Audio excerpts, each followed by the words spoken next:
Justin Namera alinaba chairman ba NRM nabasangayo ani yakubira Justin Namere ye yakukubira waliwo ne ba chairman ba NRM bonna. Namere's body language singola baka video yako it looked like a deer. Yatunodenga enjobe. A deer is a enjobe. She looked like her body language looked like a deer caught in the headlights, betraying a level of uneasy words, and his words couldn't hide. Her demeanor appeared rattled, as though the facts had knocked the wind out of the sails.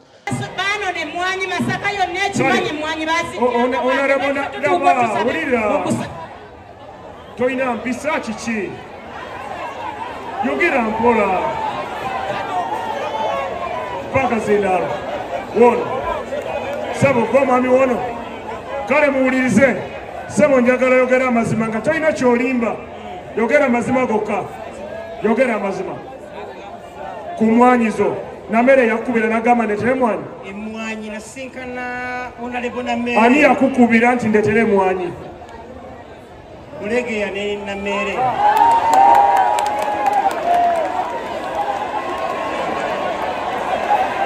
Kale banange. Okay, mumpulirize. Basaba mumpulira. Mumpulira bulungi. Minister mumanyi bulungi. Minister ensonga z'emwanyi yazimbuliddeko. Ate era yazibulirako ne State House Controller.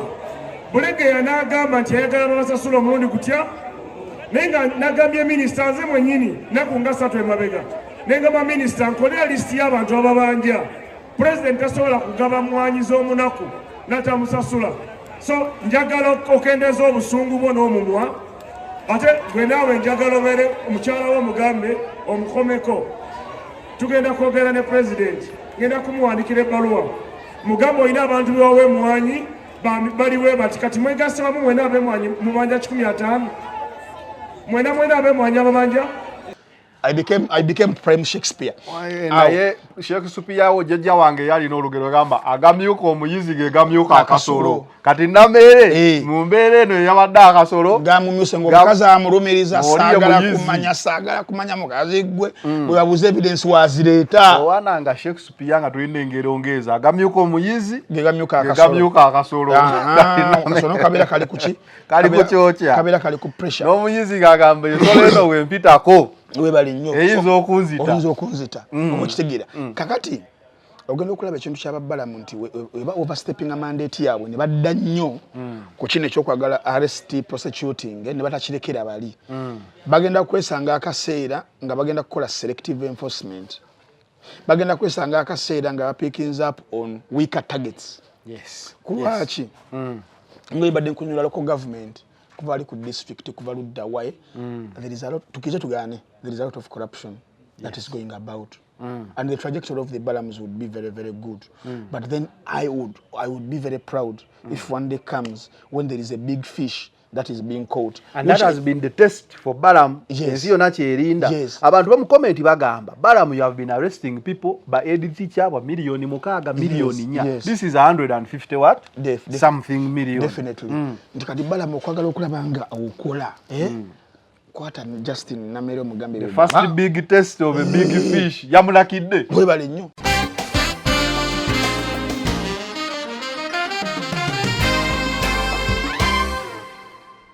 Mukarubake omusajja gwe manyi nnyo w'ekirooto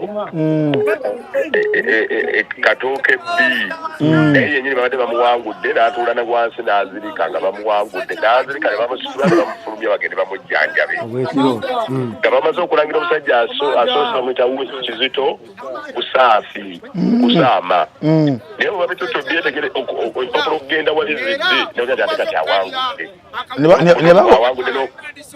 n'obululu bubiri Owekiroto namuwa obuwanguzi.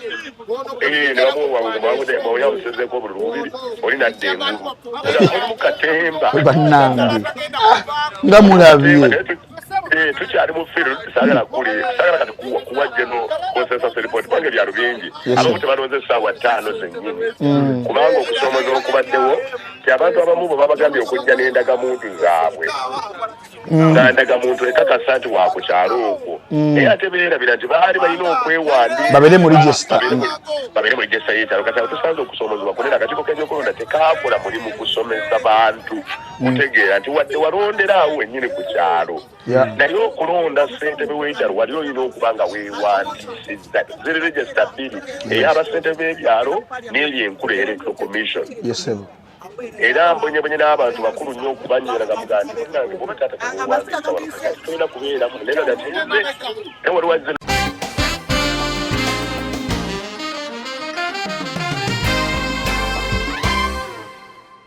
andi toyina budde katusoke tuwulirize ebivaako mu kalulu komundeeba akalulu kakutta ntambi nze mbakakasa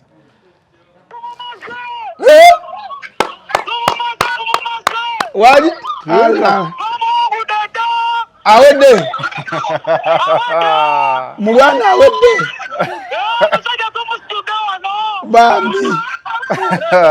bambi tambi kulika kankole shonyiziruke kati kusala naye katogenda tukoyogera kanjogere mpolampola kankole shema kabadde kakuseemo sawa zino ziri musanvu kongula mukulu wa Ntambi awangudde mu kika ky'abantambi batandikidde ku nedasebo ekifuba kikulemeddeko kikusiiwa kiraakira tekikutuka obussa bubi naawe alina ssenyiga nga takuggwako kozesa Lugave cough and flu syrup ate gwalumizibwa alusazi nga zikuyisa bubi ofuna ekikeeto oba gaasi mu lubuto gwekozesa Lugave alusa syrup musange mu pharmacy ne drug shops zonna lyakakasibwa National Drug Authority. Focus 360 era final channel kwoli nga bulijjo tubeerawo kubanga tubawa updates ez'enjawulo okusinziira ku biki ebitambula mu ggwanga Uganda. Every Tuesday tubeera ne In Focus with Frank Ntambi, the East African juggernaut professor, encyclopedia and the devote hunter. Omuyizi wa kalulu nayo tayito tugikongedde oli kyantomera nno omusajja oyo wa Land Rover muifa abanaku naye Land Rover era bwetomera haliya ani mwembi Land Rover nga okiraba just naye ng'ebbeeyi yakyo era kyakkamukko just nga mwemukitya butirwa mubiri tobityanga ebyo ebimotoka muganda wange tobityanga abike waleese haliya empya eyo gye bayita haliya ki haliya akawundo eyo haliya kawundo manyifa abasajja ba Toyota nsiba mu Toyota tutera nnyo okulaba zibode anyway naye Land Rover tugiwa ekitiibwa naye kino kyamaanyi Land Rover naye yandikutomedde n'agamba mukyuseemu bukyusi bata kole bata anzala okuba nga siye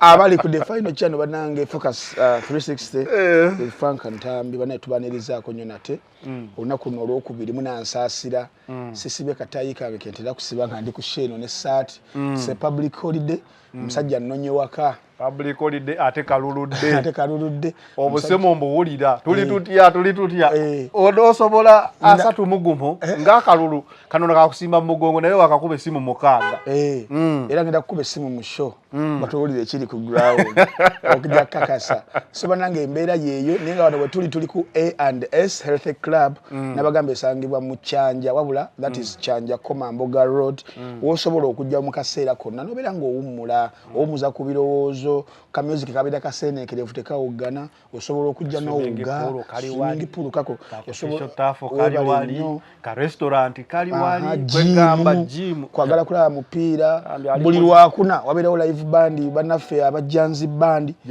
ekubira wano kati naffe ge maka gaffe tutera okubeera nga tubeera so mujje banange mbabeere nga mbasupporting aba A&S Health Club Kyanja Komamboga Road kana akafo kajja kundeeta okubeera ekyanja bungi kubanga ndabira ddala nga Kyanja Ntambi we nakulabye eri gye wakubidde campaign nentegeera lwaki wakubidde muganda wo gwe oyagala kufuuka kiyamaani weno mondeeba tojja kusobolayo obulamu bwakyuka mbale newe nga bulijjo tuba tusibwako Lugave Herbal Products Lugave Herbal Cough and Flu Syrup eri gwe wenna atawaanyizibwa ekifuba ssenyiga mmiro gikusiiwa sinuses kumakya kozesa Lugave ono ajja kuba asobola okusootinga bulungi nnyo obenga ddala mu butuufu oterera bulungi ate Lugave Herbal Ulcer Syrup gwe natawaanyizibwa ulcers ofunamu zi heartburn olina emmere gy'otalya dokita agikugaana obeera osobola okubeera ng'okozesa Lugave ono n'abeera ng'asobola okuyambako. Kasiwa National Drug Authority era ng'asangibwa mu maduuka gonna, pharmacy, supermarkets wamu n'emitala w'amayanja ali Nnyonyi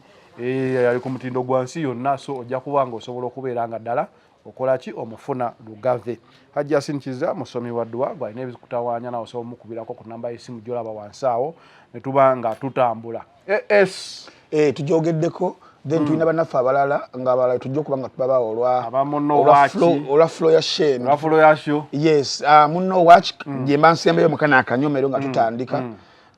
Nabagamba gwe mukutu bana nga timwe bali kubanga mtu wagidde banga lino lya myaka tugenda kuza myaka 10 ndoza myezi ng'ebyo tulokolako na malasho nkuwa mu campaign nakulabye mu nfufu ndeba kati wetaaga Lugave n'ebirwadde naye munno watch gwe mutimbagano oba mukutu okukunganira films ezaba villages ba Uganda bonna era nga Vijay Junior mu abamunyumirwa yamaze obakolera ka movie kemadde musaka beta Colony etwale yalikoze Colony abanyumira love story n'abakolera Desire mu abanyumira action n'abakolera Desire Luzinda Desire obwagazi yes abanyumira action n'abakolera The Date Collector namwe abanyumira sci-fi n'abakolera Disclosure Day kalungi nnyo. The Date Collector basinzidde ku simu ze Uganda omuntu omuweereza akantu so container nkebere simu nkebere simu balaika abala ba Date Collector. Yes ekyenjawulo nga we nabagamba nti mwezi ogw'omusanvu nga guggwa in fact twagulinze na kubanga guggwa wakati awo mwezi gw'omusanvu twatandise okubateerayo films ezaba na Uganda kugamba mu njogere nyanga tukite ekina Uganda twatandise okubeera nga tukiteekayo era nga Vijay Emmy yasoose okubanga ateekayo movies ezo genda olabeko productions ezenjawulo at the age yemu ku films ennungi ennyo ziri wa Vijay Emmy nampulira zibi nga wokyulira mu Luganda nayo gyeri Evil Weed nayo gyeri saako ne films endala nga za bike n'endala of course nga Obsessed Prisoners twala tugende so kiba kitegeeza kinti twatandikidde ddala okuba nga tuteeka amaanyi mu local production ebirenga etambulira ddala bulungi nnyo tubirenga tusupportinga naffe film ya Uganda ate nga si Vijay Emmy yekka buli film what production ka gone that transit film producer our producer yes many of them are on board. Okay. So you be embraced into tugenda kubanga tubaleetera ebinnonogo ebyenjawulo mu Ugandan film industry.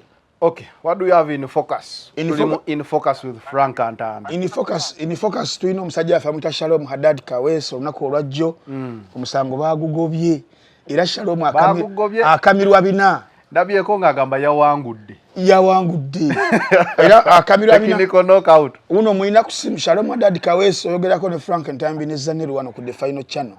Banange tubagala nnyo aba The Final Channel mugamba mutyo ande Frank otubuzeeko mbayo ni focus njagala nnyo eyogera ku nsonga eziri deep and mind provoking. Yes ebo twawuliddeko nti n'omusango gwaguwuse buva munyange sikuwulira si lugambo omusango omulamuzi yaŋŋambye talabanga muntu ali innocent nga Shalom ani yali bakutuma Innocent Kaweesi ng'omusango teguliimu nsa era ne banneetondera ataddewo omusango gwange ngenda kuliirirwa nsaba kuliirirwa okuti bammalira emotional damage ebintu bingi ebyankolebwako owawaabiraani kati ntadde mpaabira Nakangubi Jennifer yali ampawaabidde okumalira obudde oli musajja muzadde olina okutwala omwana ku ssomero mbadde sooka ojje Makinde erinnya lyange okuliswaza okumpe mulango olutakedde ate nga kwogasa n'okubeera ng'abadde eteera akuvuma ate nga asigala mu maaso nga bwanvuma ate ng'omusango gugenda mu maaso nga bwe gugenda mu maaso musuubire kasente mu bunene ki wanje damage ezo osaba bunene ki compensation ya time yo nje simwagazaako ssente njagala asibwe kupata zirina njagala just asibwe asibwe ebbanga kinga olowooza omulamuzi aba kubuuza ati mukulu Kaweesi ebbanga kiro yagala omuntu ono asibwe kyalo omuwandisa byakasente nsaba asibwe bulamu n'abantu abalala nsaba fulusiga asibwe bulamu agende mu mbuzi ekogga abeereeyo taase eggwanga n'abantu alaba abadde ayinza okukosa nga aliira wabweru esebo simwagalako ssente njagala asibwe mayisa bambi ekyo kyoyagala naye kooti olowooza yena yasala ki era kooti ejja kitunulamu kubanga kyetaagisa takuwangula naawe ne bagamba nti omusango gw'olopye temuliisa ssebo ogwange mukama wange ate weeguli nnyo nnyo misango nyanya misango nga 6 mingi nnyo mingi nnyo kale twakatandika tujja kuba tukweyongeza mu mbeera eyo era we tunaaba tumala sho tujja kuddamu tukubire tukubuulize misango ki gy'ogenda okubanga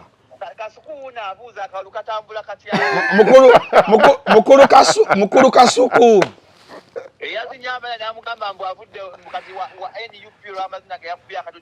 abaana bagamba kasuku kye yakoze 5 biliyoni mye mukulu kasuku nkubyeyo essimu tuleebyaleebya saawa yonna ebikujjuko bibuna ekibuga ndeeba weebale kuzina kasuku mazina ga kisaanyi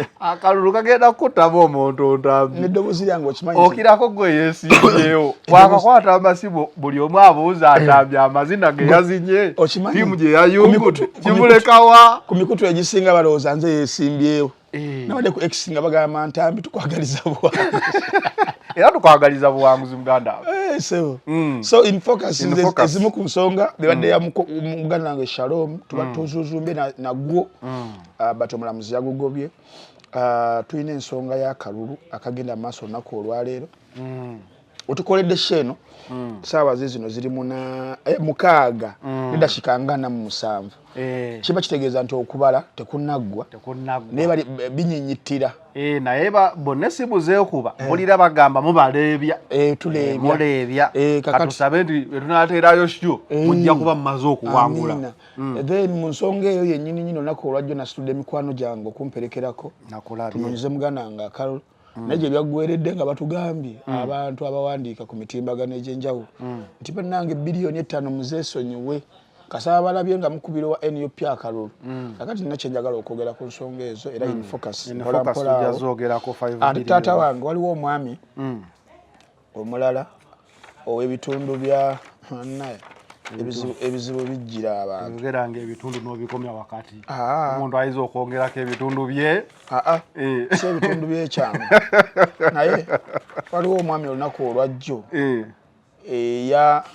eyaweereddwa ekibonerezo gwe bayita Reverend Father Dominic Alinga.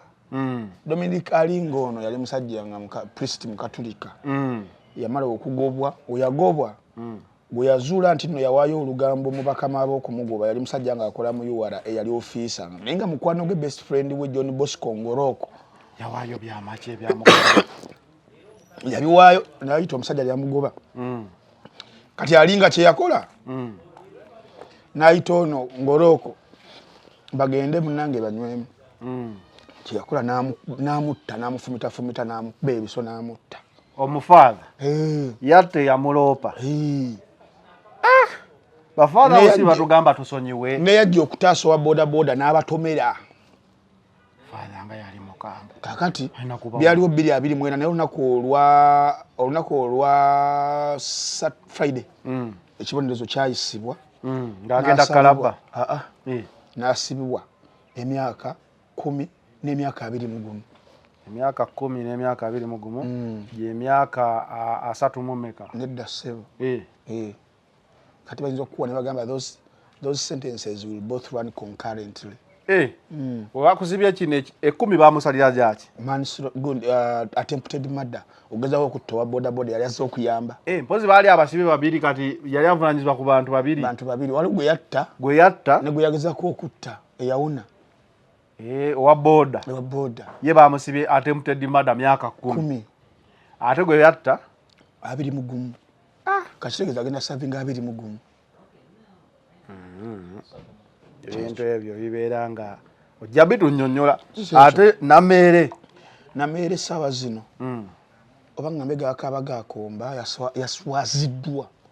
yaswaziddwa ku butaka ewaabwe abadde awangulira kwawe yatuuse ewaka byabadde biralamu mu vidiyo buli mu kusatulatinga nga alumirizibwa naye okubeera nga yagana yezibika ssente obukadde 156 bwe yalina okusasulamu abalimi b'emmwanyi abamuyamba ennyo mu campaign bamulonkomye awo sikwe kugulira akalulu kuba obogabye ebintu during campaign n'ogaba endoka z'emwanyi tekiriwa omukyalo n'okugamba oyo yampangula aguliridde abalonzi tujja bitunuulira byonna byebintu tugenda okuba nga tutunuulira ate ssebo mukama wange ne ku mwanga ttu mu kkooti era waliyo omusango ogukyazuuzumba abasumba 5 balabikidde olunaku olwajjo mu bigambo eby'omuwaabi wa gavumenti eyabalumirizza nga mu stand mulimu prime suspect okubeera nga beekobana n'abaana abo okuba nga bavujjirira ensonga z'oku blackmailing omusumba munnabwe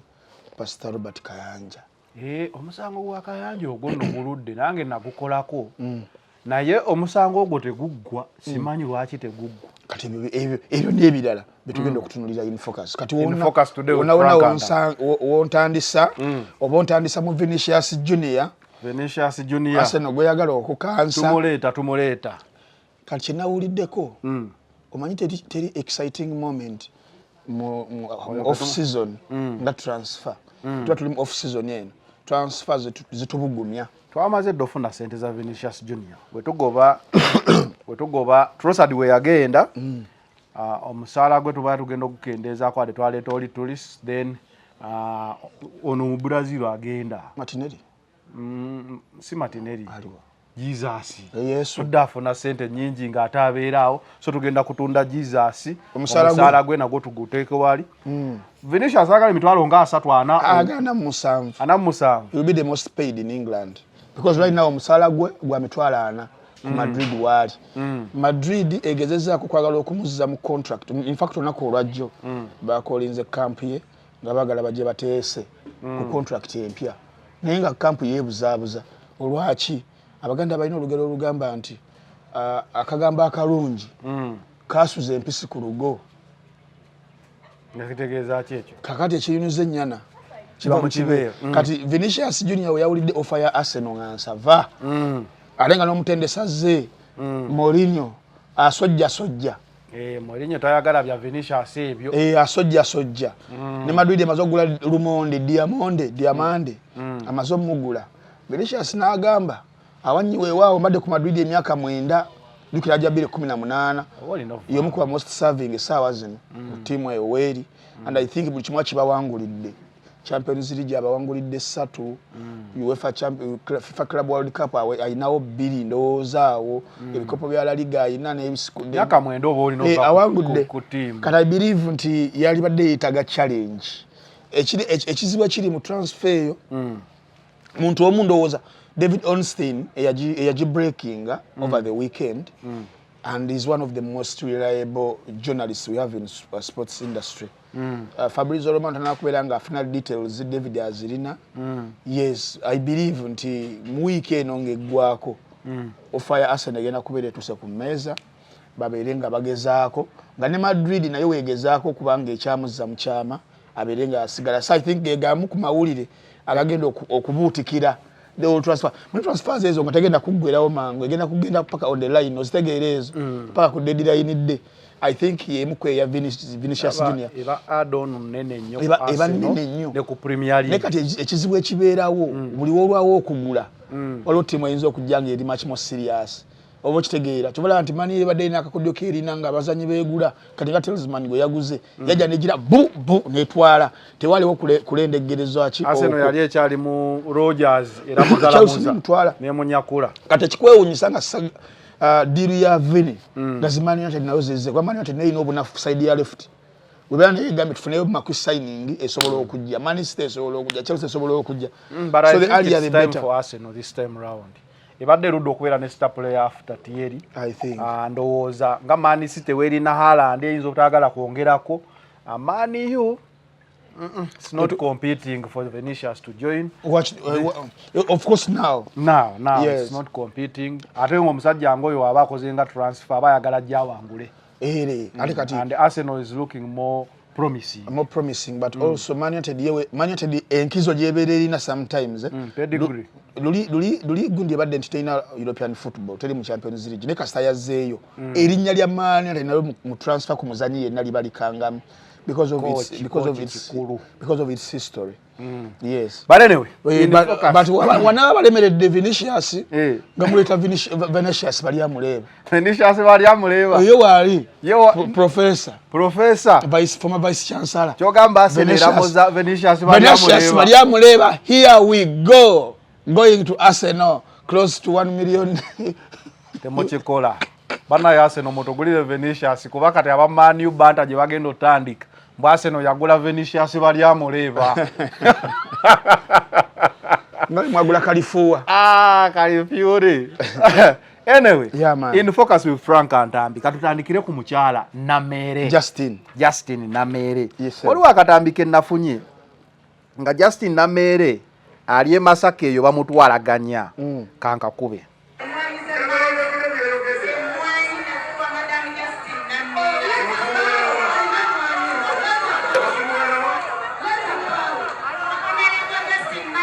Justin bamugamba batwale mwanyi za bukadde 12 agamba leta bawo 15 bawo yatuuse naye naayogera Justin Namere ku mulundi guno nalya ku bigambo byabadde tannabirya n'agamba olina obujulizi naye nga amanyiddwa nga minister yasooka n'agamba mbu ye tagenda kutunula mu biwandiiko babbiramu naye wano tumuwulira nga akaaba leeta obujulizi.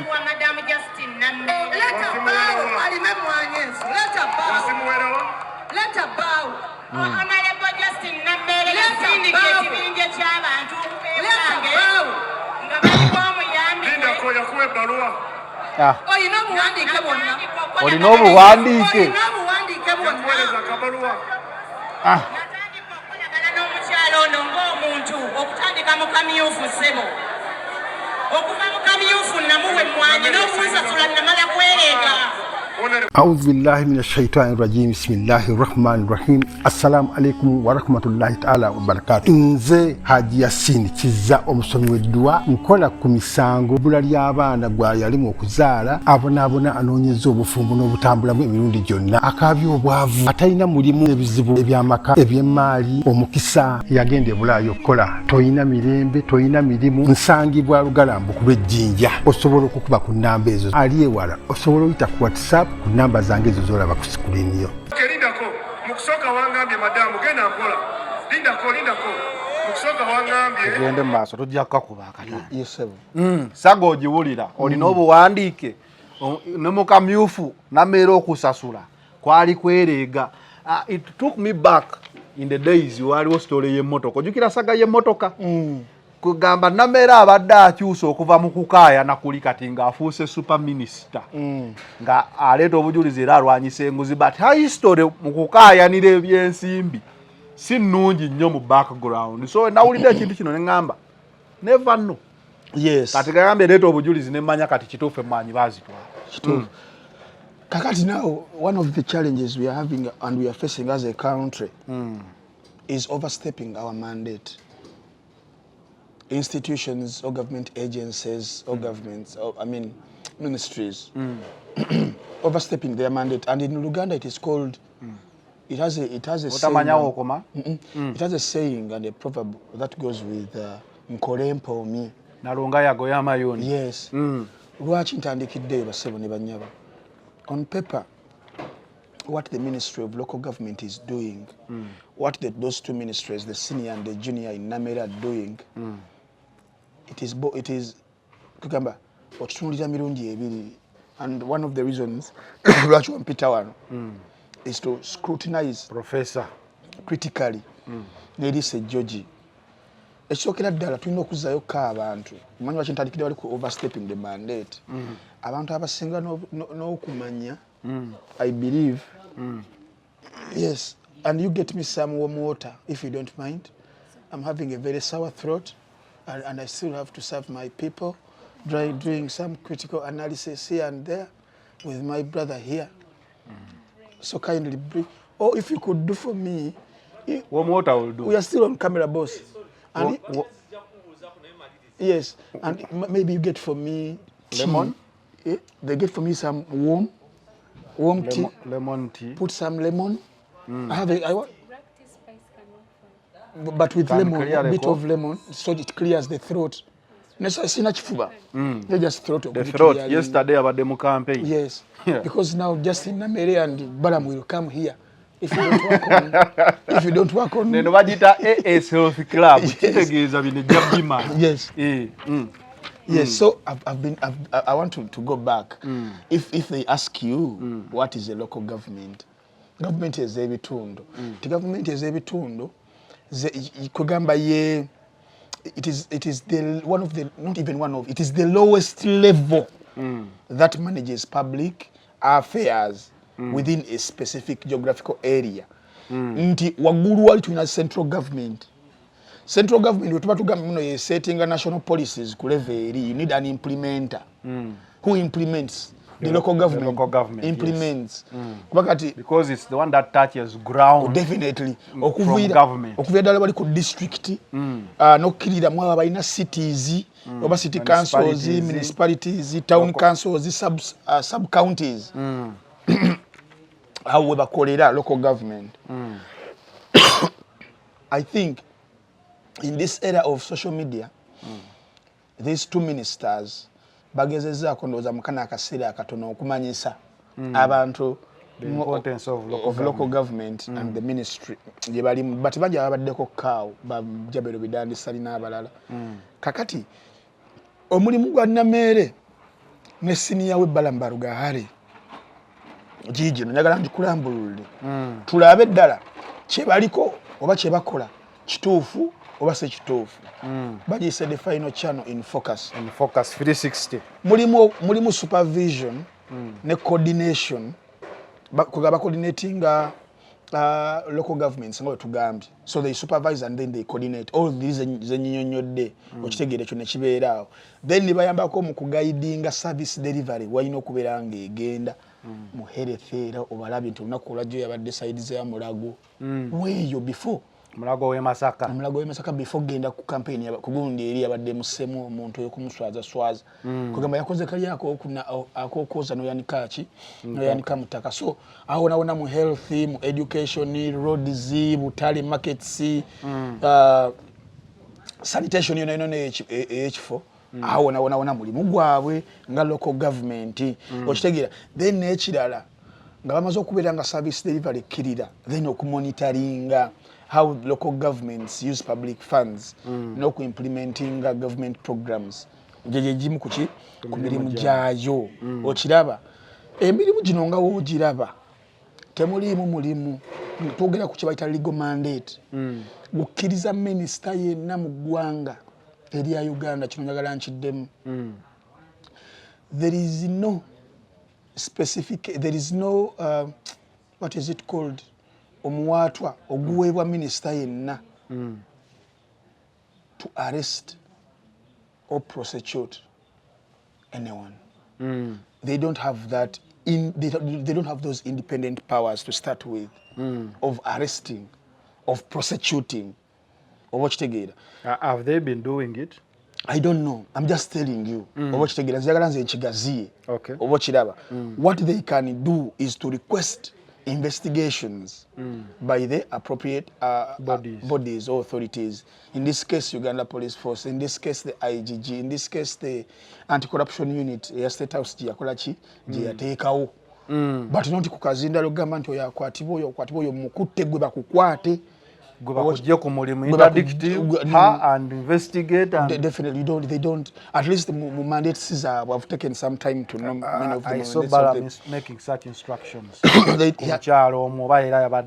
Taina chikola aina kusaba ku requestinga zino bodies zino endala ezirina amaanyi ago mu mateeka naye taina yegamba nti gwe nalabenga instructing a cow. Now cow interdict that one, investigations start like maybe that investigations zitandike. So I've not been so keen on all the gritties of what they've been doing, but ingada kuchejayo for someone abadala comparing ata contrasting if they've been doing it mumbera endala obochitegeera kulwachi I believe timukana akaseera one of the positives of what Balam and Namere maybe are doing, because tetugenda kujja kutula butuuzi wano and we are going to just criticize it. Everything there is is a lot negative. of positive. Yes, in what they are doing. and one of them kyenayagadde nti ebyo bibali mu kukola biteekawo pressure y'amaanyi nnyo ku public officials okumprovinga naddala ku accountability. Yes. Baba bamanya nti bannange tukyakola abakozi waliwo abagenda okujja n'akatosha bere nga bakola ki nga batumulisa n'ekyokulala okudrawinga public attention eri abo abakozesa obubi ssente zaffe ez'omusolo kati ne bano abantu abalala balina complaints zaabwe nga balinze babbalamu wano we bagenda complaints zaabwe ne ziwulirwa mangu they feel a bit of relief. One thing I've liked about the Balam Namere situation, these local governments, they holding a government funds over fixed account. Never not even bakola. Oba ne bali yako magoba sikitegira we bagamba Balam wajja. That is when you see tractors, that is when you see ebintu ngabikolebwa, you see schools basi because I suspect waliwo omuntu ateeka government money nga bazijjeeyo ku fixed account n'atandika olyako amagoba because at the end of the financial year you hear government singa bagamba sente zazzeeyo ku gundi ku ministry ng'omuntu abadde alyako enjawulo for 5 years oba for a whole year. Kati ne zino site visits ezolaba bakola ziyamba oku-exposing the stalled projects or even those zikoledwa mu poor quality. Accountability on quality. At least mu kintu kyabwe on the positive side. On the positive. Ndaba nga kiyambako oba okitegeera. The criticism I have ku Kyodho is what you saw yesterday of the Namere situation. Lwaki? Those highly publicized hearings ezo kugamba nga kooti y'abantu obu justice eyina obuzibu obugijjirako. That is why the Uganda Law Society was against the reinstatement of the public court gitwalabiramu okero. Manyi lwaki? Kati me I've tried to cover some cases nengenda mu kooti nentuna wentuula nempandika taking notes of everything that is happening, the prosecutor, the defense, the body language yawe and everything. Room ya kooti ebeera ndala mu ntino ewa amaanyi wabeeranga oba defense defending omuntu abadde avunaanibwa omusango oba ogw'obutemu oba ogw'okurepinga okutaasa because not everyone nti atwaliddwa abakoze ki omusango but ne gibeera public mubeeramu a bit of playing to the gallery, the prosecution and also side eno okutya abantu bagenda kutulaba batya tuwolereza omuntu okitegeera. There's some public influence positive or negative. Yes, ebeerawo. Kati ne kino ekyabbalamu Baloga Hale ne Namere okiraba nti kiri very publicized nnyo nti already someone abeera guilty before even the investigations are being carried upon. Oba kitegeera? Yes, nti omuntu bamusalirirawo ddala omusango because Balamu now becomes the prosecutor, the defense, the jury, the judge, the witness, the investigator. And toyina budde katusoke tuwulirize ebivaako mu kalulu komundeba akalulu kakutta ntambize mbakakasa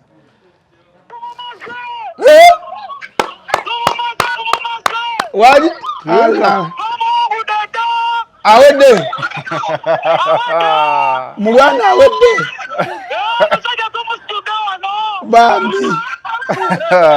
bambi Tambi kulika kankole shonyizi lukenzi kati kusala naye katogenda tukoyogera kanjogere mpola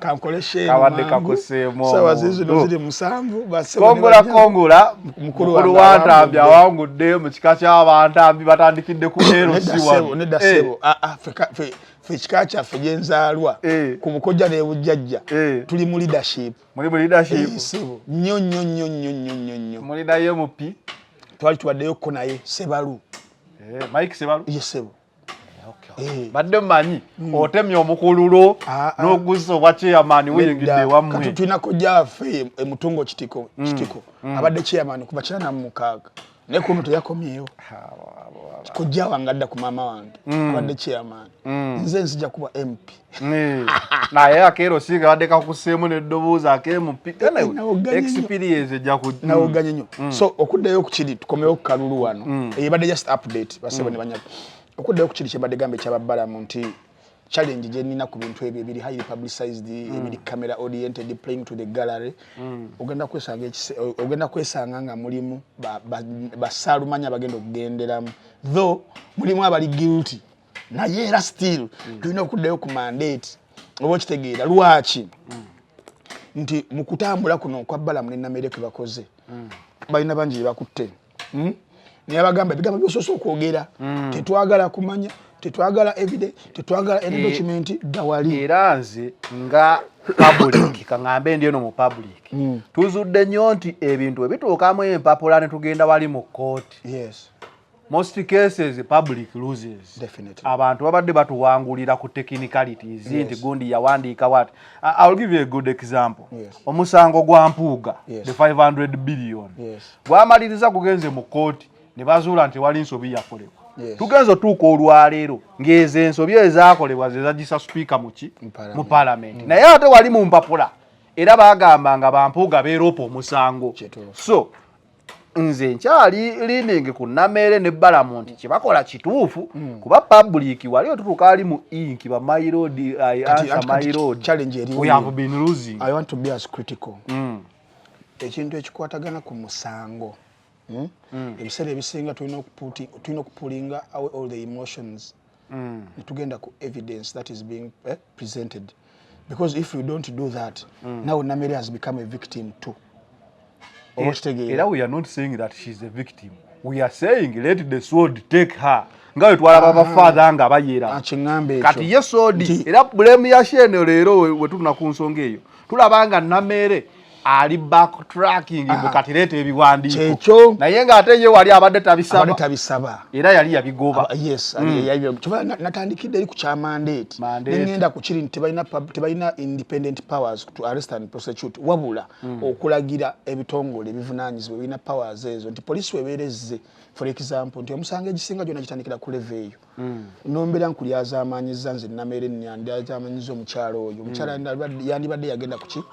Police ku recording a statement and everything they are calling out investigations Namere nakwatibwa bwatyo obukiraba now this has become a norm that someone might not even want to go to the police but waiting for them to come and then allege whatever they do what they allege. So we have to backtrack okuddayo ku emisango iguba gudiziddwa gwina kutandikira luddawo kubanga gunoonyerezebwako n'oku apprehendinga abagukoze. People have skepticism of you know, these people, they find their way out when they go to police. So whatever Balamu is doing, you know, at least chijauga pweyo, but not until chituse ku ye. Wanamulabye nga naye agezaako kukola damage control. Data receipt. Toyogera bala kazindaalo ngemusajja kakwate gujamu okitegeera nenga musajja watu alinde fix. Okutaasa junior way. Nenga the body language. I made a tweet today. And I don't have anything against Namere. I like her so much. But now I have to be anti-August and natandika. Watanga chino chescalate nze munemukwata. I wrote and I said Namere's body language singola baka video yako. It looked like a deer. Yatu no denga enjobe. A deer is a enjobe. She looked like her body language looked like a deer caught in the headlights, betraying a level of uneasy words, and his words couldn't hide. Her demeanor appeared rattled, as though the facts had knocked the wind out of the sails. I became Prime Shakespeare. Naye Shakespeare wo jjajja wange yali n'olugero gamba agamyuka omuyizi ge gamyuka akasolo. Kati Namere mu mbeera eno yabadde akasolo gamumyuse ng'omukazi amulumiriza saagala kumanya mukazi gwe bwe babuze evidence wazireeta. Owana nga Shakespeare nga tulina engero ngeza agamyuka omuyizi ge gamyuka akasolo. Akasolo kabeera kali ku ki? Kali ku kyokya. Kabeera kali ku pressure. N'omuyizi gagamba ensolo eno wempitako. Webali nnyo eyinza okunzita okitegeera kakati ogenda okulaba ekintu ky'Ababalamu nti overstepping a mandate yaabwe ne badda nnyo ku kino ekyokwagala arrest prosecuting ne batakirekera bali bagenda kwesanga akaseera nga bagenda kukola selective enforcement bagenda kwesanga akaseera nga picking up on weaker targets kulwaki ngo ibadde nkunyula local government kuva ali ku district kuva ludda waye there is a lot tukize tugane there is a lot of corruption that is going about and the trajectory of the Balams would be very, very good.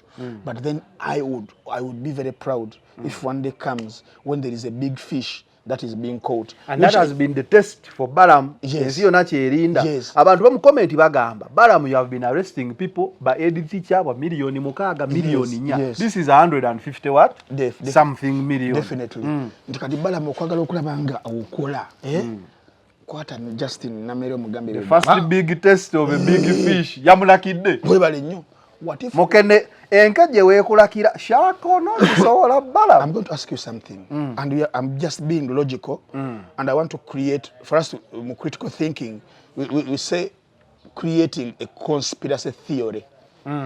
Conspiracy theory tekibeera nti 100% kituufu. Analysis. Naye ekintu kyotekawo n'ogamba what if this is what you guys are missing. What if this is what happened back door? So this is just a conspiracy theory. What if it was a test? Eri Balam Barugahare.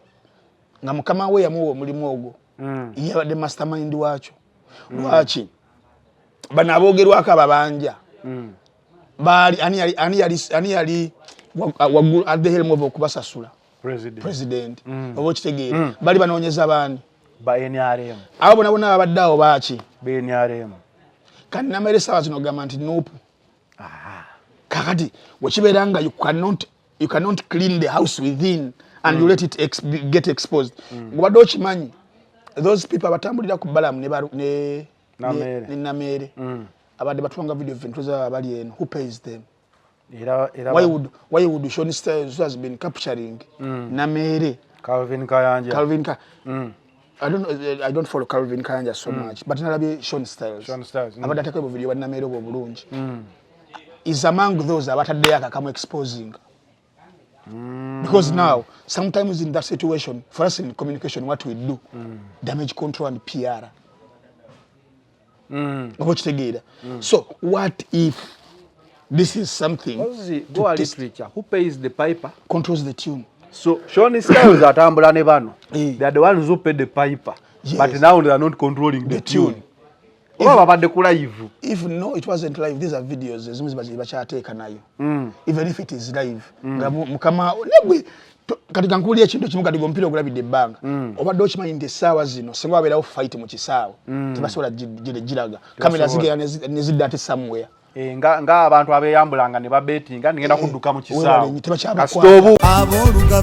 ekifuba kikulemeddeko kikusiiwa kiraakira tekikutuka obussa bubi naawe alina ssenyiga nga takuggwako kozesa Lugave Cough and Flu Syrup ate gwalumizibwa alusazi nga zikuyisa bubi ofuna ekikeeto oba gaasi mu lubuto gwekozesa Lugave Alusa Syrup musange mu pharmacy ne drug shops zonna lyakakasibwa National Drug Authority nga kubirala obo kitegeera you in control tuyagala kifaananyo kisaasaane naye nga cases zibeerawo n'ez'okulwana ne ziyingira mu bisawo nti bagala zi broadcasting. So if the media team nga be bataddeyo videos ezo to expose Namere who might be fighting Namere bwebwo obuzibu bwa okulwanisa abali b'enguzi naddala mu nsi zino ezikyakula. It is just a matter of time. Either ng'enguzi etandise okulwana back oba abagira nga batandise okubanga balwana. So mukana kaseera k'omwezi guno ogumu Namere katambudde ne Balam. I think they are being, babateekako eyeballs. Nawo bennyini batandise obalwanyisa. Kaliko gambye akakola ki? Agamyuka akaso. Agamyuka n'omuyizi. Kubanga the big fish baliyo ne bagamba what if these people get public concept. I mean, proof of concept from the public that continue. They are starting with the silver lenga bali mukwereveting abambuka. Gochimanyi si Balam ne Namere. Esaba zotukeze tugane. They've got public confidence. Yes. Abantu bali on their side. Kakati mu Banana Republic season. If they move here ne bambuka. Ne bakota big fish with baba. Nga public yakonyemudde etambulidde nabo big fish tasobola kubaona. So what if the big fish eyinza okuba yagambye katogezese temugeze kati nga bagala discrediting Namere kati ate abakyalina moral authority yasabye receipt kitegeeza nabo bajja zimusaba nawo kati tasobola kuddayo kugamba muntu nti sikyayagala biwandiiko show me the road bagenda mugamba excuse me madam you also at one time said baleeta obuwandiiko. Yesterday here at A&S when nabadde nva mu campaign ya mukulu wange nadde nzo wano okulya ku Luwombo I met a state minister of a certain portfolio not yes for their security bayinzo simwogera and nambuuza Ntambi oli musajja mugezi nnyo njagala ombuulire mu ministry yaffe what can be changed oba kitegeera and I was very very honest mubuulira ebintu ebyenjawulo nagamba nungamba nekyo oba kitegeera so tukiriza oba tugaane there might be theories eziri ku ekyo ekintu either nga the pastor of Namere is haunting her that she's a woman abadde ali mu scandals ezenjawulo eziri involving ne ssente that at even one time agenda kukone mu komera Ruzira if I'm not mistaken sagala quoting the most I remember yali ya motoka yes eyo njijukira ajja nnyo mawulire I think yamutwalako ko mu komera oba yatuuka but she has been in such scandals. Definitely. Is a finance. But I believe sometimes people change according to bibabeeramu. But kizibu nnyo past eno okukola ki okugideka negenda bugenzi. And when it comes buli mwagamba yoyo ne luli yakola bwati ne bwati oba kitegeera. So I think there are three to that and I'll end it from there. Okay. So kati abantu baleeta risiiti ne Namera atandika okusoma ku zirisiiti kuba kati public yo kyegamba bawagira ekya Namere Balamu kye bakola naye nga woogambye nti testi we yatuusenge eri omu ku bo ebintu byakyuseemu script netandika okukyuka netandika okuddebanga muleeta obujulizi ate sinze naye nga ne bali abalala baali bagezaako to present obujulizi ng'ono abugoba. In fact there is another video I want to show you nabavudde wano katereyo abantu of when Balaam is begging Namere ngabalina gwe bakutali ku mpingo wali nga who is on phone Aruna Kasoro pleading Namere omusajja amuleke and Namere was like tekisoboka n'omulundi n'ogumu Balaam don't compromise me omusajja ono kitegeera wamma naako nakalabyeko nga Aruna Kasoro agamba ate bino byammwe byeni alemu nga Namere naye alumye ejjika agamba tekisoboka bano we batwe badde ba manipulate gamba guy avunaanibwa ogw'okubasereza PDM bamuyita Misaali chairperson we Misaali kakati nga Namere alina version ndala ate senior wa ina ndala Namere tayagala kuwulira afune orders so that blips of orders ezo but there is even some phone call osobola okuvera nti musonyi okitegeeza kyaliwo ki obuzibu bw'amaanyi ojja kampa ka video era babala makyalina omulimu gw'amaanyi nnyo but at least balina proof of concept okuba mu public naye nze nsaba mu kyo kiri they do as the mandate says otherwise omaliriza ogenda kusuyungibwa waliwo akalala ka video era still bana eno topic ebadde very brilliant and this is my very first time to tackle it akakemulago we Masaka we ya Namere ali mu kufaultinga gamba bawandika amanya gabo bona bali suspected of okubanga babadde bamakinga abalwadde okugula eddagala okalabyeko nakalabyeko you are playing it now the challenge eriwo mu ekyo ero giraba and I've been there is a tweet here someone argued I want to read as is someone argued my friend called Nalukwago Dr. Nalukwago wa NUP man yali Gildio Makerere she argued and said Muchala Namere doesn't know that all these medical supplies get done in less than a month yet they are meant for a whole 3 months the government medical supply doesn't match with the average number of patients in a quarter so what is left to do is send them outside to buy for themselves. Dr. Nasif Hussain himself also said, please, the Ministry of Health should come out and defend the hospitals and doctors on this issue. Namere should know the circumstances in which patients are told to buy some of these items from out. Please stop harassing medical workers. You're going to go there because camera weeri harassing your medical doctors bachimugamba abantu okugira okugula eddagala wabweru lwaki bichi with cameras capturing them but you don't know the background of this nti oli agenda kukolera eddagala ngegula lino ne lino but it is out of stock teririimu mu ddwaliro kati lwaki onenya medical worker agamba omulwadde sekanjako agenda afune eddagala because teririimu osoose n'okola inquiry supply y'amadagala mu ddwaliro eri etya ne ratio ne gundi y'abalwadde abaliyo for that bajagamba that the medical stores ziri full naye nga zijjudde eddagala nga panado aspirin kati nga waliwo eddala eri specialized ku bulwadde so bingi namere gye bagenze eyo naye nga they exhibit sometimes I don't want to use some words but kyovolaba nti I'm very skeptical mind zange ziri bbiri here and there kyebakola tokyagala enkola gye bakikolamu tubadde tukyajagadde naye they have to take all the steps maybe entuufu anyway for it to come out bulungi nnyo tugende mu kalulu akalulu essimu tugifunye kambeko gwe nkubire omulala gukakase tonna kakasa omanyi nti we bakugambye akalulu kateredde n'eddoboozi ne lyagala okutereera kankubire omusajja omulabye kamugambye tumumaze sebo abadde dikiri yalinze kankubire mulamu wange mukyala wa mukulu wange ono yagenda obeera n'abakyala famire rulu nedda sebo yanjikiriza mone peshe dadi wa wangudde dadi wa wangudde ayisemu awangudde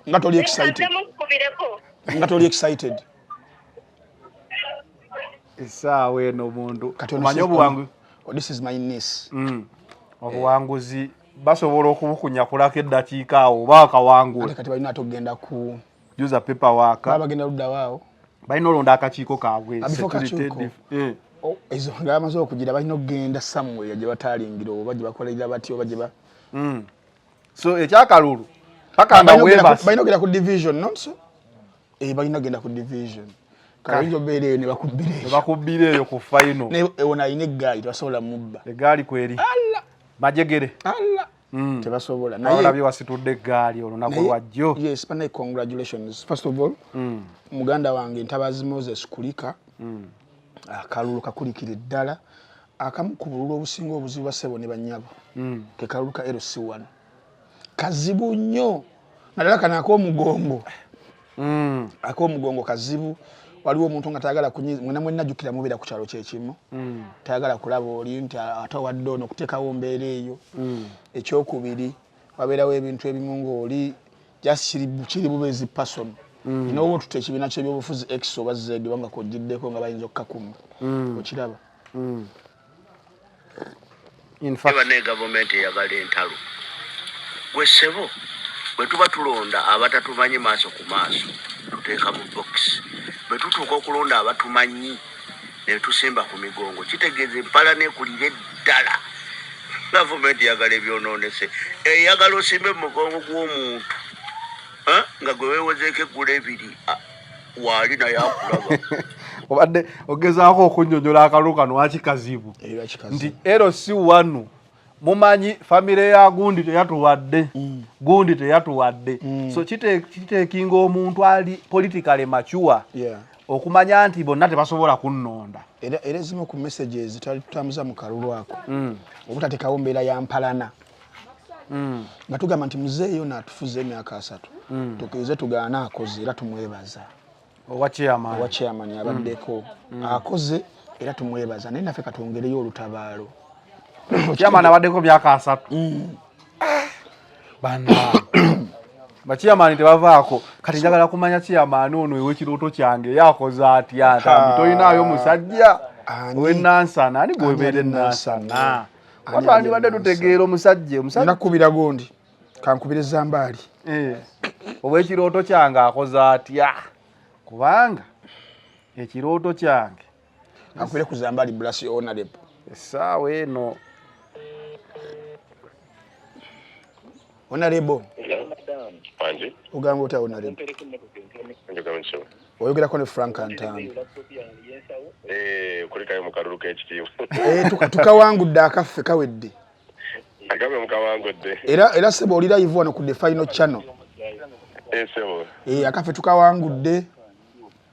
Sebo. Tubaye tubuuze Nansa nayo kiri kitya. Tufunye okusoomoozebwa. Waliwo ebyalo ebiwangudde mu butuufu naye waliwo ebyalo RDC byakase. Sagala gamba nti abikase kubanga abantu awamu okubala tekubaddewo kati okugeza ekyalo kya Nabweru South Sero 3. We walina ofiisi zange mwami Kanaakuli abadde ne dayininga mpanvu mpitirivu. Ne bakyankalanye ne batalangirira ebikomaawo.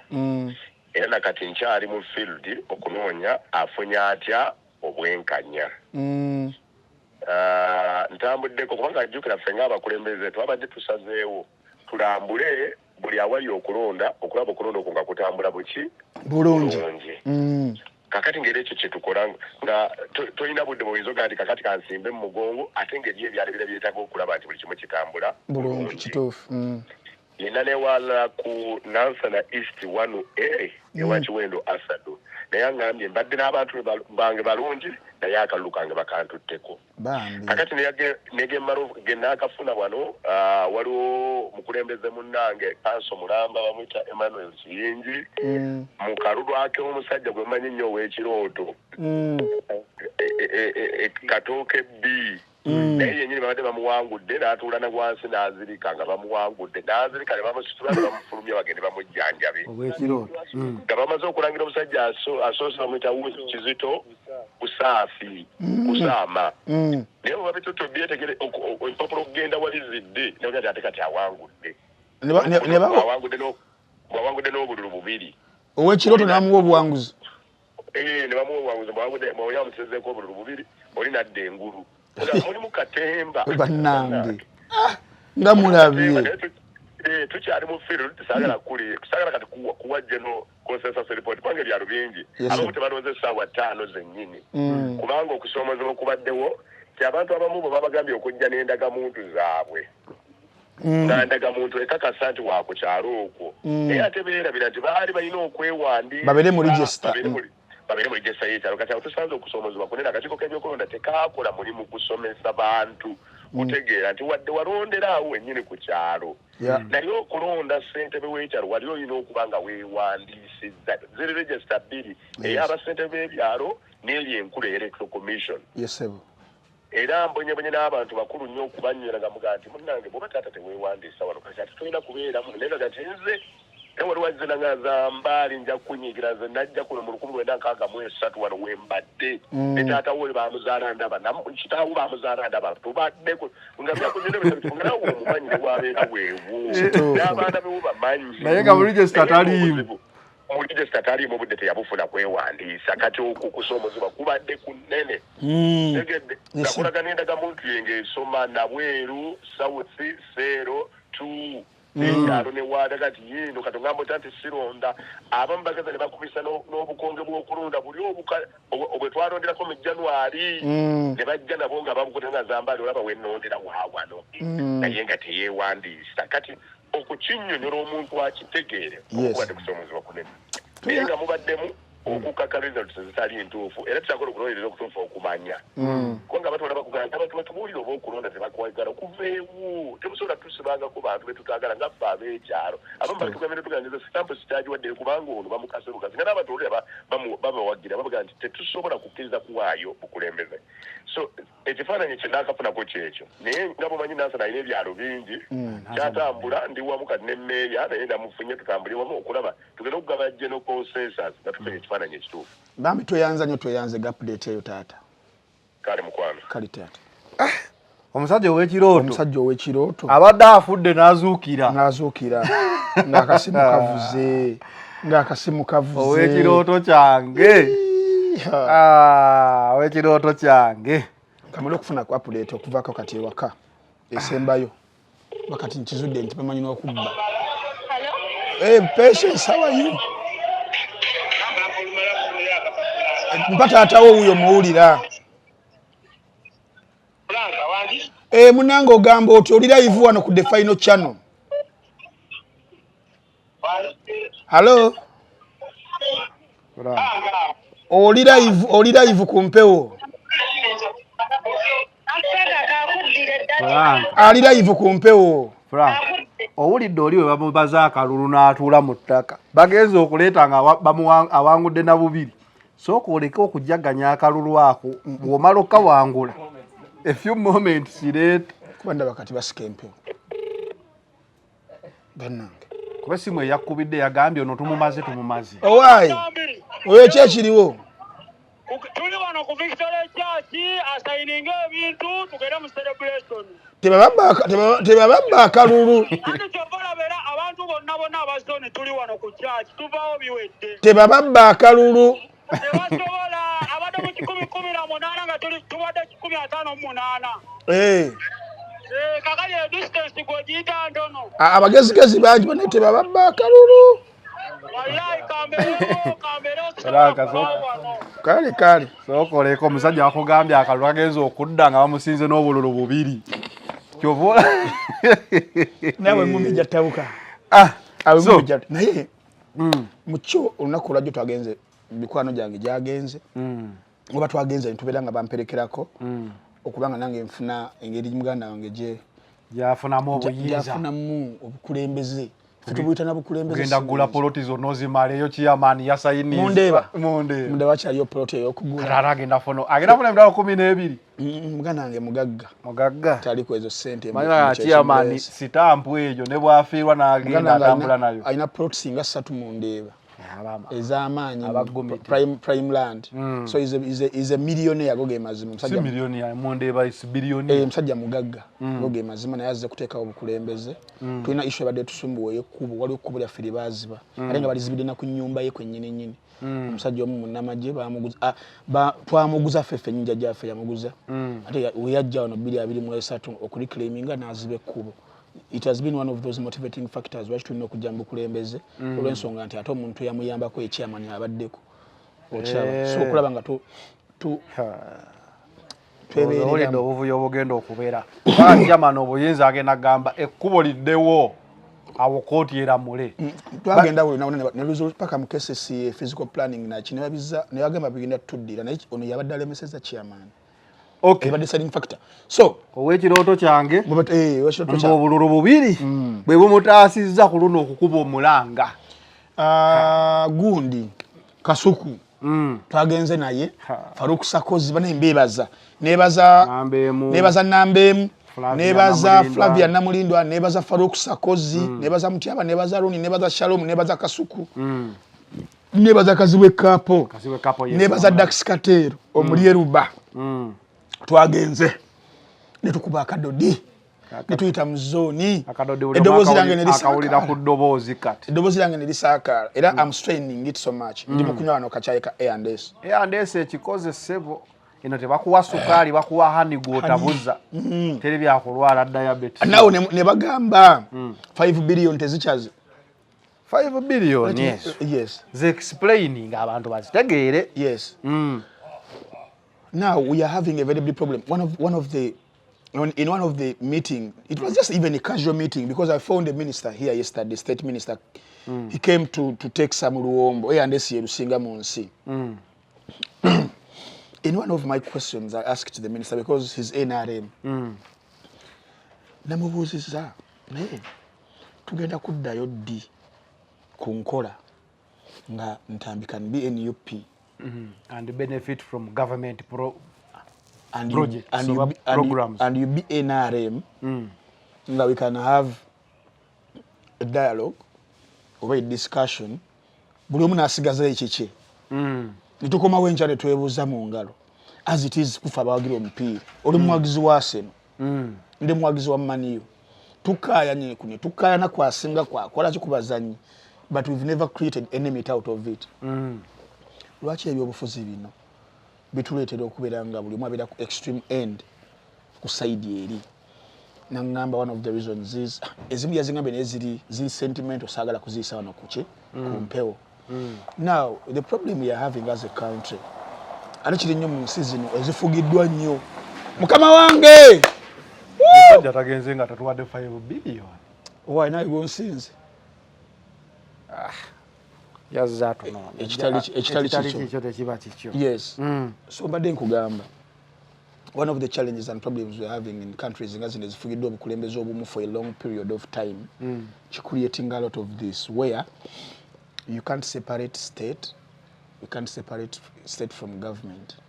Okitegeera we abawi b'omusolo batukuŋŋaanyamu ssente ezirunninga state government ezirunninga state oba okiraba otya creatingamu ebibi circles ng'ezo okuba nga tufuna ku ssente ezaffe zetukuŋŋaanyiza eri zijje naffe ziyamba okutukulaakulanya.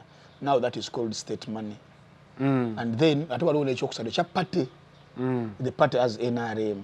Kyobola bali abaana abaali bakayana beerabira ebintu bibiri.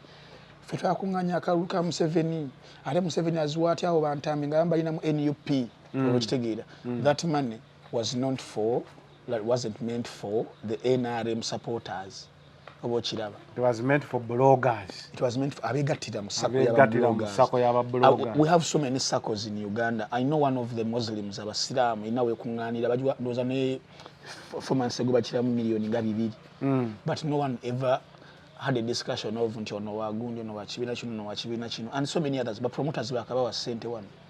But sijjukiramu nti no bayawulamu owa NUP owa NRM owa Jema n'owaki kati wekijja kuffe I don't know waki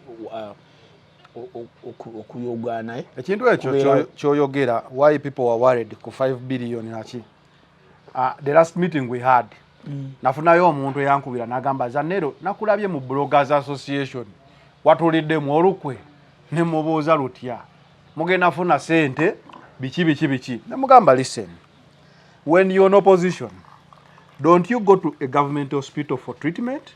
Don't your kids attend a government school for education? Okay, when you get any case any person ngagwe, don't you go to police to report? So this is state money. State benefits buli muntu. Ekintu kiri nti we bamalo zikuwa ogenda kukola ki. In fact kyekiri nzira yo kuchiri not even state money, government money, yes. Womalo okuzifuna. Maybe but your strings are attached.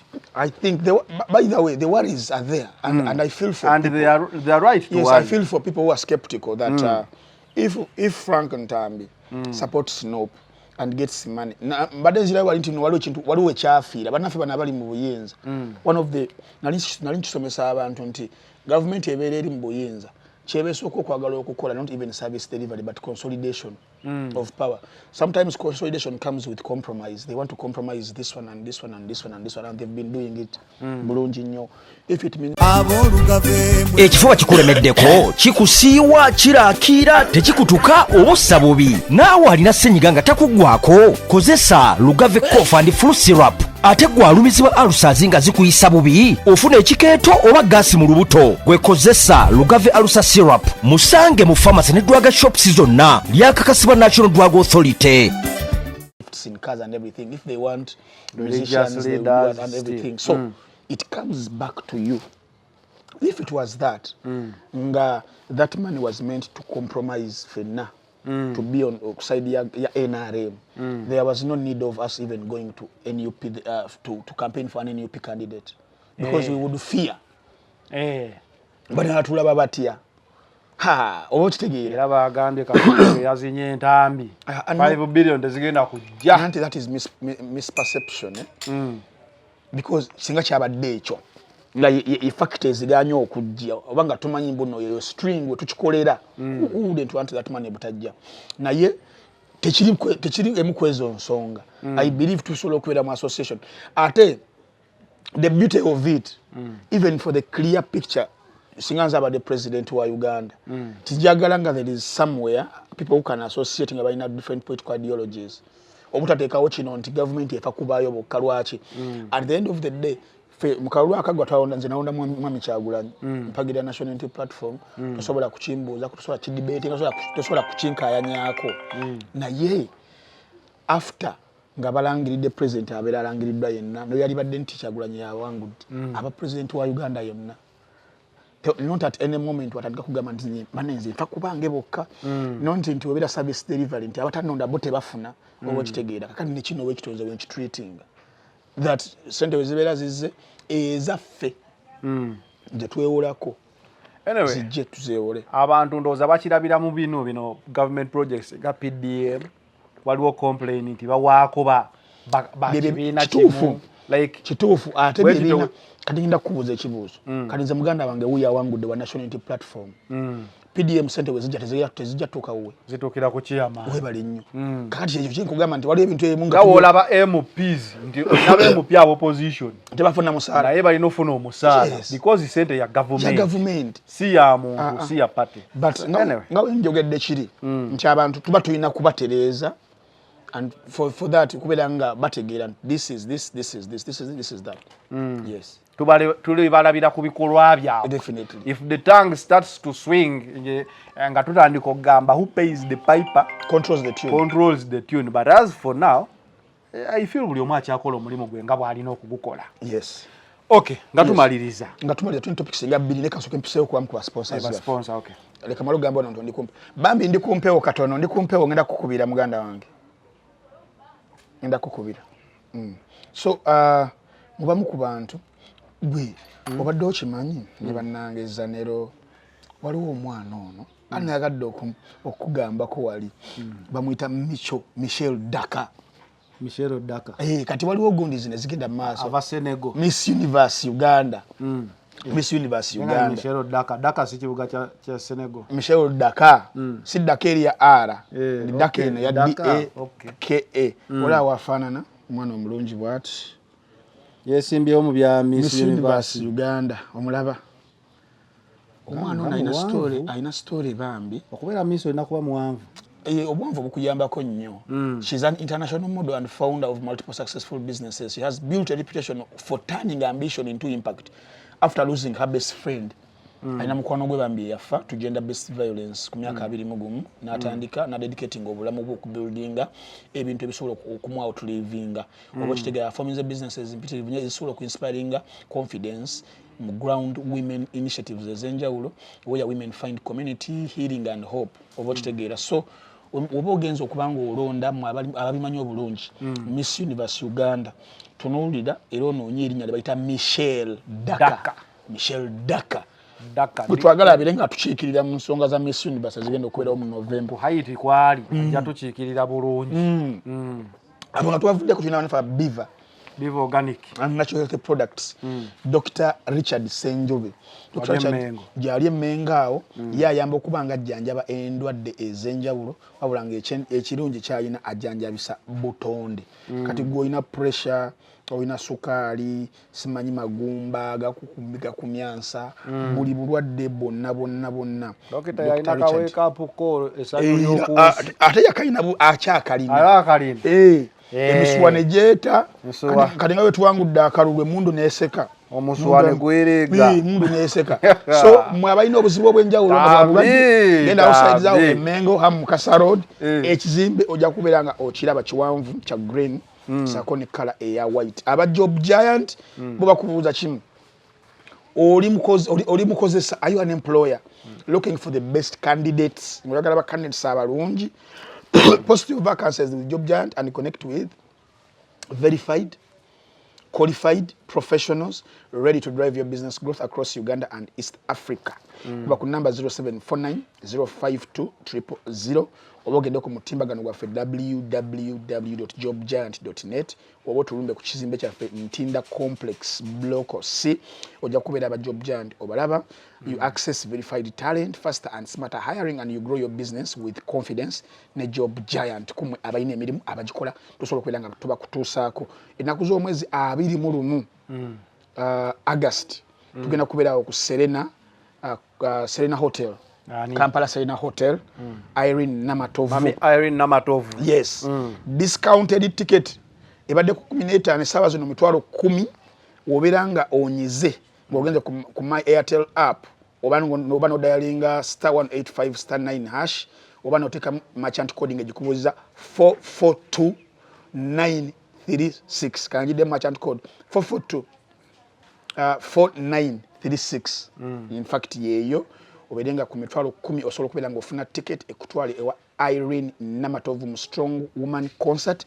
Concert ya mukulisinzo okubeera nga zirindirirwa era wekitiibwa Geoffrey Lutaya Honorable bana enkola musizaako nnyonnyini ddala we bali tukumira maama waffe Irene Namatovu okubeera nga ayimbidde ku mutindo bbanga ino myaka 23. Yes. Myaka gino 24 batuwadde music hit ku hit. Then ng'ennaku z'omwezi 13 November ate tugende wali ku Kingdom Kampala 13th November 50 years of greatness concert eya Sir Misa Kisemakula. 50 years of greatness concert. Sir Misa Kisemakula. Sir Misa agenda kuba wezeze myaka 5. Yes. 50 years of greatness. He has been a great guy from day one nga bakamuzaala bati ali mu bunappi abadde great era Sir Papa Misa Kisemakula tulindiridde nga 13 November Kingdom Kampala awo ebisali tujja kubeera tubibatuusaako mpola. Okay. Yes. Tumaliriza naki emisango gy'omu kooti wangambye waliwo mufaaza eyasingisiddwa ogw'okutemula n'okugezaako okutemula. Yes. Yombi ne gimukwata. Yes. Ne gimukwata. Now efaaza oyo nno naye ekyabaddewo bamuyita banaye twegendereza emikwano. Dominic Alinga ono omukwano gwabwe ate gwatuuka ne gutuuka mu violence. Abali ab'omukwano nti ntambi ne Zanero ntambi ntuuse nkulopye Zanero. Reverend Yono, he was a Catholic priest. Nga Mubuli, his father. Mu parish in a Park district, Jabaita Iriri. That is, I think that is Moroto Catholic Diocese. Yebatwala. Kakati, mukaseera ako, bili abiri mwena nkuzayo mabega, bali bamugobye ku mulimu. Father bamugoba. Suspended. Nga bamumuzzaamu. Nga bamumuliza ki father? Father mukumuwumuzzaamu. Nga ina mukwano gwe bamuta John Bosco Ngoroko ng'akola mu URA era nga childhood friend we nnyonnyo. Baakula bonna. Yes, baakula bonna. Kakati mu July wa 2024 awo bamugize omuggyako omulimu nga bagamba nti yabba ssente. Father nga alimu engalo. Yabba ssente. Ssente za kabbo tezirabikako. Ssente zikuŋŋaanyizibwa wa tezirabikako. Ssente zino tuuka ewa Papa. Papa atuusa mawulire. Omukulu ono nga asokoola. Father alinamu engalo. Kati nga mu kusokoola ndowooza nga azikyakalamu. Ng'akyakalamu ne John ono. Bali abombi. Nga wamunyumiza n'omunyumiza nasokoddemu Joe 3. Luli nasokolamu 6. Kakati bagenda okulaba abana aba Moroto Catholic Diocese sente gye zirina okuŋŋaanira ate zimale zigende. Abakatuusi balina system. Zaffe zisooka Vatican ziryoka zidda nga Yesu Kristo aziwadde omukisa. Weebale nnyo. Kane nga ku parish bazikuŋŋaanya ku parish zigenda ku diocese. Bwe zigenda ku diocese ng'eye Moroto aye ne zikuŋŋaana oba ne zijja kwene batwala zonna then ne ziryoka zigenda ate ne zikomawo. I think kyoba kiri bwekityo munampabula. Now batuka okulaba ssente babalabala ssente zikyajja nga wezayinzina kujja. Batandika okukola okunoonyereza. Mukola okunoonyereza John Bosco ono n'agamba naye bannanga akiyitiridde Mukama Bikira Maria atulaba. N'agamba nze kambabuulira amazima. Ssente zemugamba akabbo. Oyo Dominic Alinga mukwano gwange luli yaŋŋamba bw'ati ne bw'ati ne bw'ati ze yatwala. Oba yada zitwala nga wa Katonda. Yanoonya eya tiketi ezituusa amangu. Ngoroko nga azigulamu embizi ali embizi. Yokka. Kakati wamala okubabuulira. Ono akizuula leeta Alinga ani awaddeyo amawulire. Ani awaddeyo amawulire ekwata mu kabbo ka Kaleziya. Agenda okukizuula nga kyaliwo yennyini John Bosco Ngoroko eyawayo amawulire. Kakati munnange August nga 2029 awo kali kawungeezi kamu okitegeera ng'akubira John Bosco amugamba ekyali wange ogamba otya nti ndi bulungi oliwa nti ndi wano olaba otya nga twesisinkanyeemu ku kikalayi wa Chusi tujye ku mbizi n'amatu n'obugere bangambye buwooma babugere bulina empooma tewali buzibu kakati John Bosco atalina any suspicion ate kyaliwe bulijjo gwe banywa naye waragi n'embizi naye ng'amuliddemu olukwe kyaliwo omuliddemu olukwe nogamulira abali b'enkwe namugamba naye tugenda Bakyusi Nansana embizi kuna amatu gali ntebe entebe gye gawoomera baleesa amatu ntebe wali amatu agaze n'obugere weebale nnyo kakati bali mu mmotoka avuga yamugamba ku luno gwa abanvuga father agamba oli gwa abanvuga naye eno ayina akasawo agira bwatu wakeberako kwasawo kwasawo nga mulimu ekiso namugasa oko parking awo katono nnyo nagala kufuka nange mukwagala okugula wano father alaba nnyo firimu za muno bwati yalaba wali akasiko n'agamba kanfuke kaawo naye abafuluma bwati ngakumba akasaka kutte bwati n'akyuka omulundi gumu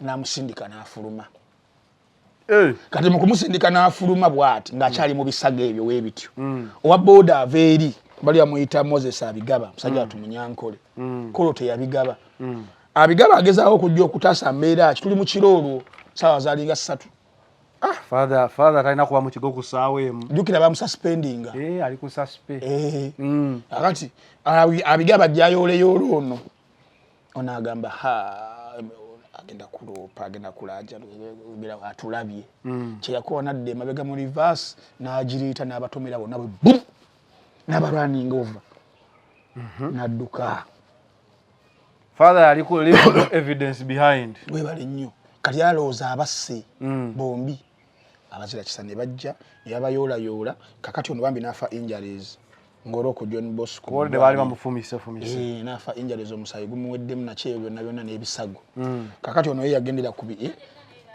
yapoochezeeyo n'amala n'akola ki n'awona kakati ono amala okudduka agezezaako okukavalinga ebibaddewo byonna bonnaabuzeebuze father teyamanya nti wokuba esimu omuntu nti ntambi jangu babimanya nti gwe wasembyeyo mukubira era bakuyita ojjo nnyonnyole teyabimanya adduka paka Tororo addayuka juka eri na paaka alasobola okuddayo eyo kubeeyo gye yali ayo birabo jukira kati mutwe gwe olimu abantu babiri kati addukawa Tororo wadduka Tororo eyo bannanga omuntu tattika kakati atandika omuganda agamba omuntu teyeefiira atandika okufuna ebirooto afuna ebirooto wayagala kunzita akati ate webakaki zokukotta abalala musayi kutandika okumulumirako kyeyakola nadduka Zambiro paka mu kereziya akole ki n'agenda mukano karumu kana aka confession confession yenenye neyenenya buli kimu nga yenenyeza father era olamala okwenenyeza father n'agamba n'ogamba kanneetwale ku poliisi neyetwala ku poliisi n'agamba musango nze yagukola natta abantu babiri ye nga manyi ti noli yafa okitegeera so sola bbeerawo nakyo kangende embonerezebwe era ne bamugja Tororo yamuzza paka Ntebe gye yaddiza emisango oba okitegeera naye bwe bali bamuleeta n'asooka ati n'agamba oba nkoze kyaki n'akyusa statement n'agala obivaamu n'akyusa statement ng'atuusa Entebbe n'agamba ebyaddala amooza amagezi gazze n'agamba ebyaddala ekituufu abadde ensaaga John Bosco yafa era naye twali tulwanira byattaka ebyo yali yanguze empewo ate nga ne sente apadde za bicupuli ne tulwanalwanaawo kakati mu self defense ne mufumita ekiso kakati munnange kumbe poliisi yalitandika dde okukola ogw'okunoonyereza kwayo CCTV nga ziraga zaaliwaawo ng'eraga ebyaliwo ne witness wa boda naye najja kakati ogenda okuddamu okubala abalamu n'okugira omusajja ddala omusango akola ki yaguzza mu kuguzza ne yamutwala Entebbe magistrates court ne yamusomera of course talina guwuliriza then ebbanga lino lyonna kuva 2024 kunoonyereza ku gireeri weyazze mu high court nagaane temutumbukana musango gwe naguzza kati mu kuguzza n'agenda mu plea bargain obutamalira kooti budde nti ngenda kwogera mangu tulina okumalira kooti budde emisango olimu giyinza okutwala emyaka n'emyaka so bwatyo ne yamusalira emyaka 10 ku manslaughter ku attempted murder koli Moses wa boda kuyagezaako okutta yes then 21 kuono gwe yatta kakati waliwo ekintu ekimu omuntu kyeyambuzizza yaŋŋambye emyaka 3 mu 21 agenda gibaninga concurrently emisango agivuga gyombi omulundi gumu yes kakati waliwo yeyambuzza naŋŋamba ntambi lwaki father tebamutadde kalabba yatta omuntu ate naye yafumita biso ate kooti yakatulagaana n'okuwookero ku biso ebyo byennyini nga ye twamusindise kalabba akati emisango n'ebibonerezo bisinzira ku mulamuzi n'okutamalira kooti budde kijjamu nakyo kaso okkiriza amangu nti banenze kanjogera amazima biki ekyo kyangu munansalirako it happens so you will serve 21 years now waliwo yadangamba nga kiri kyennyonnyodde nti osobola ogenda owa father oconfessing obutemu father n'akuloopa now mu bukatuliki tulina kye tuyita seal ne mu mateeka seal of confession what is confession in Luganda? Okwenenya. Wewenenya omusango gw'obutemu for example eri omubuulizi omulala nga ogendedde mu waliwo kye tuyita sacramental confession oba sacrament of reconciliation yeeyo obeera protected abatakkirizibwa under canon law okubeera nga asobola okuriveeringa by'oyogedde oba by'oconfessinze oba ogenda ku poliisi oba okwesifayinga mu kooti abatasobola kubeera ng'akola ki ng'akuvaamu era obujulizi bwa father tebusobola kutwalibwa kooti y'ensi ebigaana canon law wonna yeefugaawo waliwo what is it called permissible evidence nga waliwo abatalina kuwa bujulizi ekyo kitegeera bulungi kyekimu kye bali bagamba ne Lukwago newaaba ategedde kugundizwa kale mulimu emisango egimu kale ogw'okulya mu nsolo ke treason oba okuwamba nsi treason ezo egyo gyo niwabeera mukazi wo ng'akitegeddeko alina okuloopa aba alina okuloopa naye ate waliwo emisango egimu nga mukazi wo teyamukkiriza kujja kuwa bujulizi kubanga mukazi wo ajja ba ne conflict of interest ekyo tajja kuwaayo obujulizi butuufu ekitegeeza egirimu ensi yonna jjo kikkakatako okutaasa ensi kuba ensi yonna ebeeramu weebale nnyo yes kakati era still olunaku olwajjo mu kooti badde nkubuulira kooti obadde mu kuwangula misango wa Shalom ge twawangudde omusango bagugobye n'abanga awangudde katulindi byagenda okukola ebiddako naye ate waliwo omusango omulala ku saidi ya y'emmenga awo ogutambula ogwa Pastor Robert Kayanja now Pastor Robert Kayanja yawabira omusango mu mwaka gwa 2021 mukwawabira omusango gwo nga wawabira abavubuka abo oba baali 9 nga basalimbira ewuwe bagezaako okukola blackmail naluddawo byonna ne bagenda mu kooti gubadde mu kooti ebbanga lino lyonna unfortunately for everyone who is reporting they think it is those kids are reporting Pastor Kayanja it is not Pastor Kayanja who is on trial it is bali byawawabira so it is the state versus omusango Pastor Kayanja ye yaloopa si baana be bamuloopa Pastor Kayanja era complainant kakati because amawulire gaffe olumu munnanga amu tebanoonyereza kumala ne kooti tebabeerayo bakiripotinga ki bulala kifuula nnenge kakati olunaku olwajjo mulimu ku byabadde mu kooti